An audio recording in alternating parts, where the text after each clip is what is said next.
그런데 이 메뉴들 중에 탑 1은 습니다.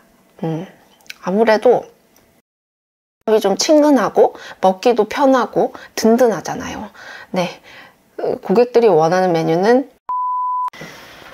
혹시 길 가다가 카페 집 옆에 바로 카페가 생기거나 편의점 옆에 편의점이 새로 오픈한 적 보신 적 있으세요?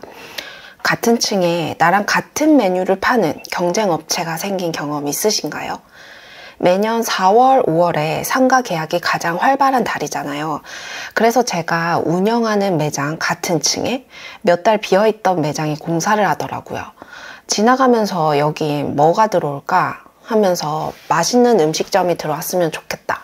여기 푸드코트에 없는 메뉴가 들어오면 참 좋겠다. 이런 생각을 했었는데 웬걸 간판을 다는데 샐러드 가게인 거예요. 아, 뭐 그래, 그럴 수도 있지. 같이 상생해 봅시다. 이러면서 호탕하게 넘어갔는데 그 다음 빈 매장도 무인 매장이길래 아, 여기 뭘 팔려고 무인 쇼케이스를 깔아놨대? 이랬거든요. 아, 뭔가 싸하더니 샐러드 키토김밥 파는 데인 거예요. 아, 나머지 집도 포케 샐러드 파는 가게였습니다. 무려 3개나. 샐러드가 요즘 쿠팡, 빵집, 편의점 등등 판매하는 곳이 엄청 많아요. 대체재가 많이 생기다 보니 손님들이 굳이 우리 매장에 오는 이유가 없어지는 거예요. 확실히 파이 나눠 먹기 형국인데 역시나 매출의 직격탄을 맞는 요즘입니다. 하지만 절대 죽을 수 없죠. 3주 동안 죽 썼는데요. 다시 매출 회복하고 있습니다. 노력하고 있어요. 결국 여기 지하 푸드코트를 뜨긴 할 건데 그때까지 제가 살아남기 위한 방법 보여드리겠습니다. 간접 체험 바로 가보시죠. 지금 가장 핫한 창업 아이템 중에 하나가 건강식, 다이어트식 샐러드입니다. 확실히 전보다 다양한 브랜드들이 많이 보이는 것 같아요. 그래서 어떤 사장님은 레드오션, 과열시장에서 지금 좋은 아이템은 중국집이다 라고 하시는데요. 패션처럼 유행은 돌고 도는 것 같고 특히 유행을 타지 않은 아이템은 꾸준히 키워나가면 지금의 탕후루 같은 그런 상황은 안 보일 거라 생각합니다. 일단 저는 1인 매장으로 돌리고 싶고 오전 일찍 오픈하고 오후 3시에 문 닫고 나머지 시간은 다른 분야에 투자하자는 주의여서 즉 요식업을 부캐같이 가져가는 전략입니다. 그런 면에서 보면 중국집이나 한식집보다 샐러드 건강도시락 아이템이 1인 체제로 운영하기 좋다고 생각합니다. 어떤 아이템이든 경쟁자는 있기 마련이고 계속 업그레이드된 상품, 서비스들이 생기는 것은 자연적이에요. 예를 들어 직장 생활을 다닐 때도 나는 연차가 쌓이고 진급을 하고 있지만 새로 치고 올라오는 파릇파릇한 신입, 거기다가 능력도 뛰어난 젊은 신입들이 들어오는 것과 같은 상황입니다. 어쩔 수 없어요.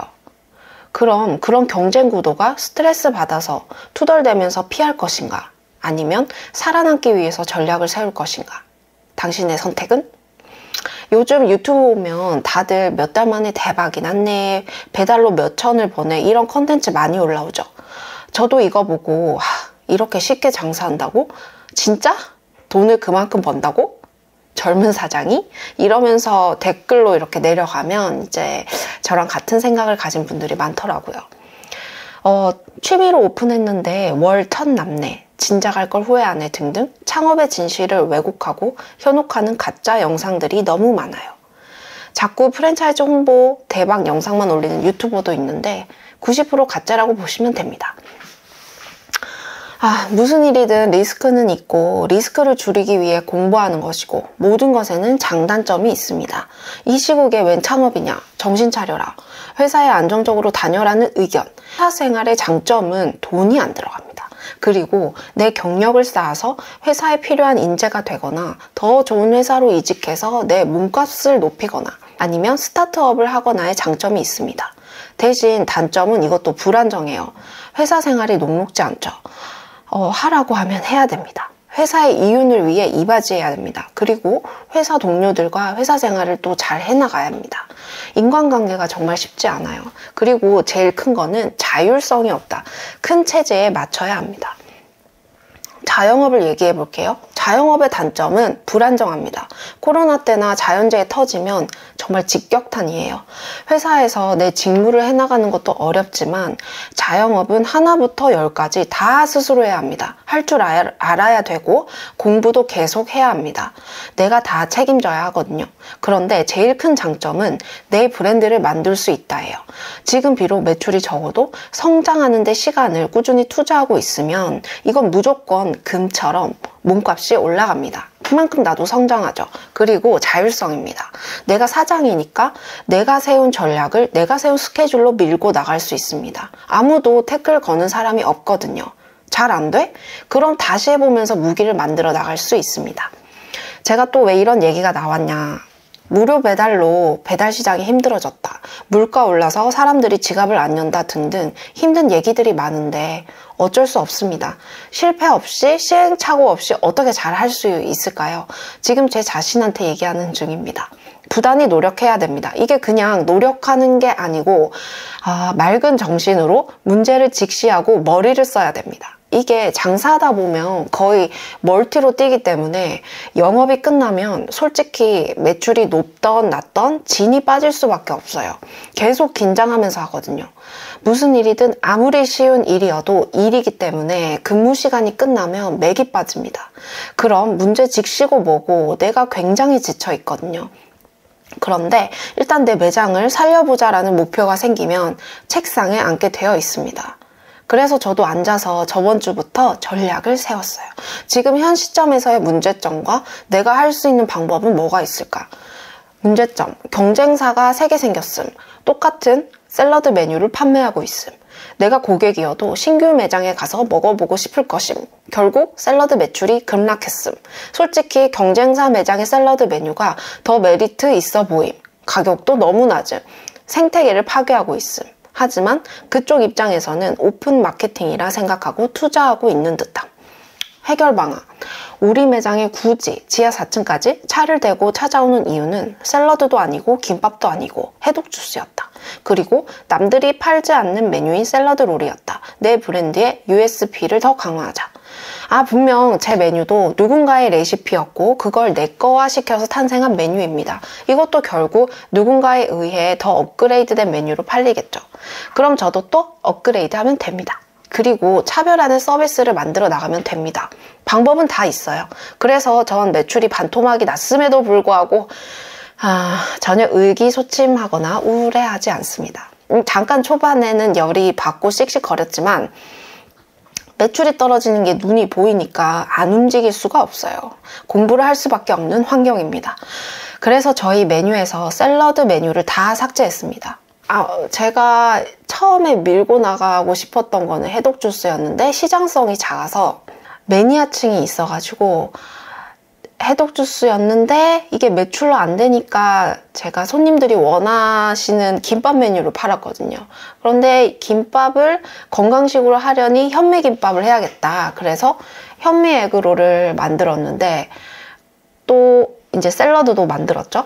그런데 이 메뉴들 중에 탑 1은 김밥이었습니다. 아무래도 김밥이 좀 친근하고 먹기도 편하고 든든하잖아요. 네, 고객들이 원하는 메뉴는 밥입니다. 밥 한 끼 제대로 든든하게 먹을 수 있는 거. 그래서 원래도 샐러드가 순위가 좀 밀려 있어서 이참에 샐러드 메뉴를 싹 없앴어요. 그리고 경쟁사에서 팔지 않는 저희 가게에서만 판매하는 메뉴에 집중하기로 했습니다. 사진을 다시 촬영했어요. 또 샐러드 도시락 케이스를 전면 교체했습니다. 펄프 용기가 확실히 반응이 좋더라고요. 그리고 라벨 프린터 견적도 봤어요. 제가 계속 하고 싶은 포장 디자인 팜플렛 이미지가 있거든요. 그런 디테일한 작업들을 지금 이 시점에서 해주는 겁니다. 그리고 내일은 배달 어플 메뉴를 전면 수정할 계획입니다. 아마 경쟁사가 안 들어왔으면 안주했을 거예요. 저는 오히려 이 시장이 활성화되고 있어서 좋습니다.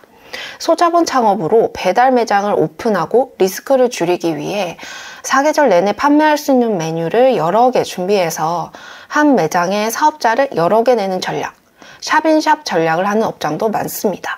저도 그런 생각이 있었는데 저도 배달 매출 하루에 200만 원 찍었었고 인건비 한 달에 몇 천만 원이 나갔었어요. 그런데 무엇보다 사람 다루는 게 어렵고 고정비가 그만큼 늘어나서 싹 정리했어요. 저는 사람 쓰는 게 아직 능동치가 않아서 또 리더십이 부족한 것 같아 저 혼자 하는 게 속 편하더라고요.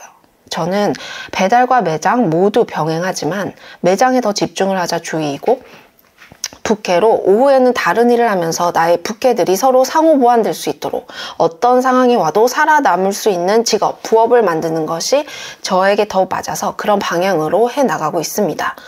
자영업도 한 방법이 있는 게 아니라 다양한 방법으로 하나의 사업자로 여러 가지 근무 환경으로 나에게 맞게 세팅해서 써먹을 수 있기 때문에 시야를 넓게 보시고 제일 중요한 것은 남들의 말이 아니라 남들의 의견은 참고는 하되 나 자신이 어떤 성향인지 어떤 메뉴가 맞는지에 집중해서 다져나가는 것이 좋다고 생각합니다. 노하우라고 말하는 것들도 결국엔 나한테 써먹혀야 노하우니까요. A 방법이 나에게는 오히려 독이 될 수도 있으니까 분별력과 변별력으로 나한테 맞는 정보 잘 가려내서 업그레이드 하시길 응원합니다. 제가 경험하고 배우고 터득한 것들 하나씩 보여드릴 수 있게 구독, 좋아요, 댓글, 알림 설정 해주세요. 컨텐츠 제작에 정말 큰 도움이 됩니다. 배달 어플에도 보면 건강 도시락 건강식이라는 카테고리가 따로 빠져 있지 않아요. 그냥 샐러드라고 하고 샐러드를 클릭해서 들어가면 거기 안에 키토 김밥도 있고 클렌즈 주스, 건강 주스, 스무디, 그 다음에 샐러드 요런 게 있더라고요. 그리고 앞에 다이어트라고 붙인 메뉴들을 판매하는 그 카테고리가 샐러드인데요. 지금 샐러드 메뉴를 뺐지만 저는 계속 건강 쪽 관련해서 메뉴를 개발을 하고 있고 그 공부를 더 하고 있으니까 혹시 샐러드 가게 오픈 과정이 궁금하신 분들은 아래 링크로 한번 들어와서 구경해 주세요. 이상입니다. 감사합니다.